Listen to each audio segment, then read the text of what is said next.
Hey, how you doing? Welcome to MogulDaily.com and RevolutionWaterfront.org. And this is Fusion Live. And in today's faith session at Revolution Waterfront, I begin to teach on the subject, sleeping pill. And this is from the series, Limitless Beyond Salvation. This is talking about, today's lesson is talking and teaching you about how so many of us fall asleep to the destiny, assignments, and the plans that God has created us to accomplish in the earth.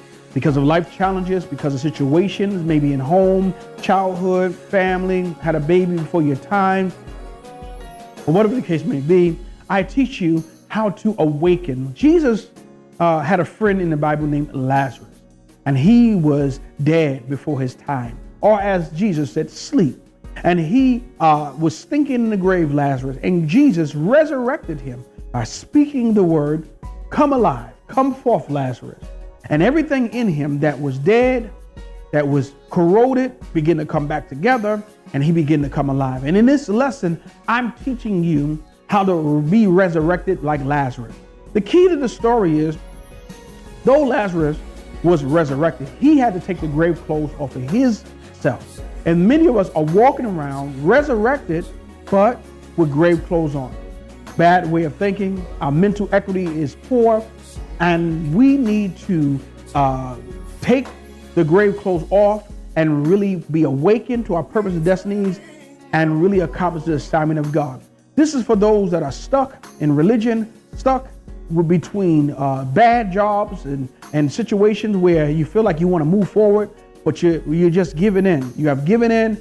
I want you to wake up, be awakened to your assignment.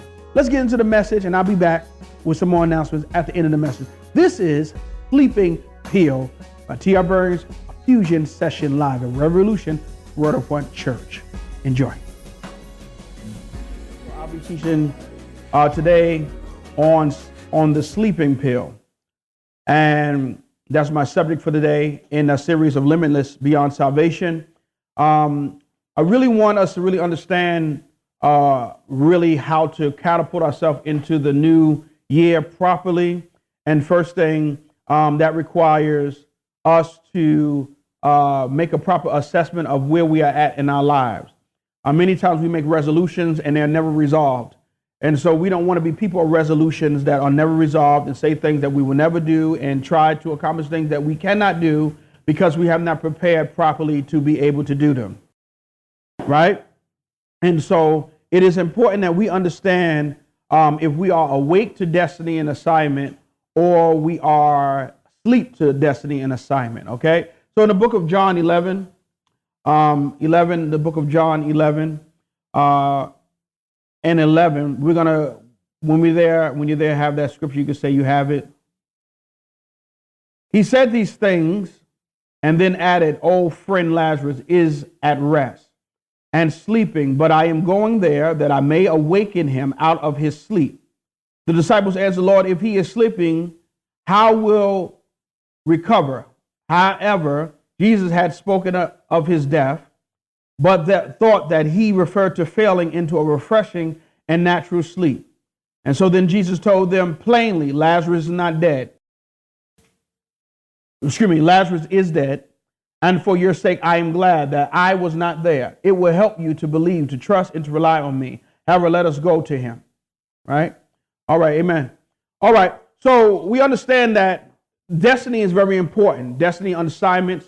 And we have a destiny, we have a purpose, and we have an assignment. All right. Somebody say, I have a destiny, a purpose, and an assignment. And we understand that everyone is born with a purpose. You know, everyone has a purpose. Some people do not understand their purpose, so they mess up and they do things that are outside of the purpose and the agenda that God created them. Some people don't understand the assignment. The assignment is a little bit different from your purpose, because your purpose is your overall, the overall reason why you're on the earth.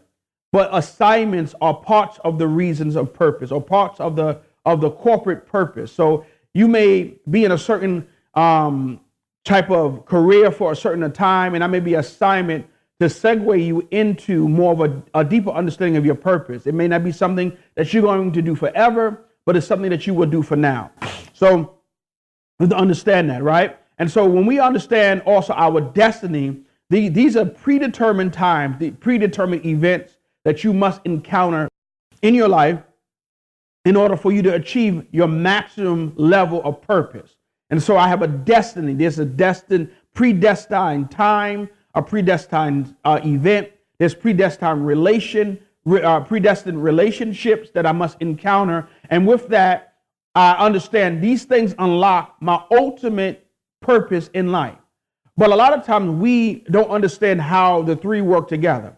And so we live in a sense our lives like we are asleep because we just let things happen and nothing is really planned or prepared for, trained for. And I believe that we can mastermind our moments when we understand what we are here for, right? And so many people have allowed their fears and struggles to rock them to sleep. And so because they are afraid of change, because they are afraid of failure, which is necessary to success, as we have taught last week in Limitless Beyond Salvation, they begin to become this robotic human, this robotic being that ultimately seems soulless. They don't have a soul working or a spirit working that is connected to God. And so ultimately they allow things to just happen and they deal with it as they just happen, ultimately missing the destiny, missing the assignments, and missing the purpose that they are put on the earth, right? So when we understand our purpose, we are more organized and efficient and effective in what things happen in our life and what we do with our lives. When you understand your purpose, you won't spend a whole 10 years at a retail job that you hate because you understand your purpose. And so even though that's something that you are assigned to for now, you don't operate like it's forever. And so every day of your life, you're working and working and working to get to the point where you're doing what you're ultimately assigned to do. The greatest job in the world is not the job that pays the most, but it's the job that you love to do, because the job that I love to do, I do even when I'm not making no money and when I'm not even getting paid. I become an expert at the job, not because they're going to give me more money, but because I love what I do. All right. And so we have to come into the point or the place in our life where we are embracing what we love and not what pays bills. We are embracing what we are assigned to do and not what is comfortable to do. Right. And so there's a sleep that has come upon many people. Our parents, some of us families or parents or guardians that have raised us, they taught us, get a job, pay your bills. You need to have insurance because if you die, I ain't paying for the coffin. I ain't paying the embalmer, whatever they call it, the funeral director. Why? Because they have already cut off the part of their purpose that caused them to venture out, that caused them to have some days of uncertainty, right? And so we live in a world where everyone is trying not to live in an uncertain place. But that is the place where faith is built, where faith is established, and faith is maintained. There has to be some things that you have to trust that is in the plan and the working of your purpose. And when you trust that, you're trusting that God sent you and created you with a plan and an assignment and an agenda, right? So if you ask many people, how did you get where you're at? The average person don't know what to answer, how to answer it. Well, I had a baby and then I got this job because I need to take care of the baby and I got stuck. You see what I'm saying? And then because of that reason now is they want to be, maybe an artist. They may want to make a record. They may want to be, I don't know, something else, a doctor, whatever, lawyer.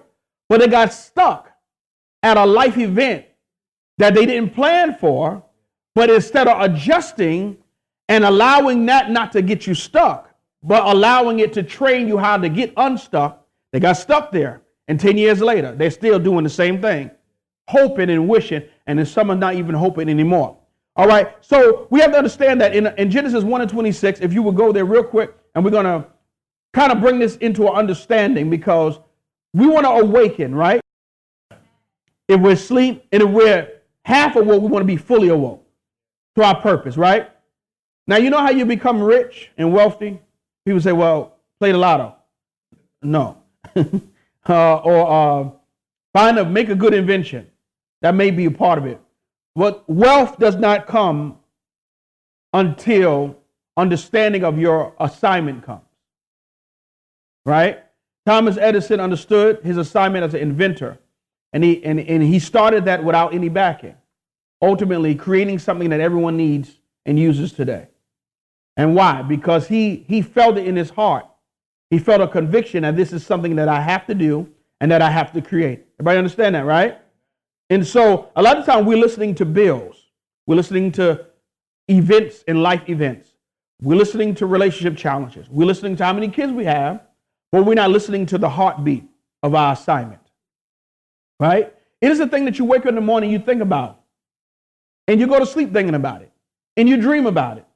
A lot of times we have become masters at shutting that part of us off, ultimately going to sleep on dreams and destiny.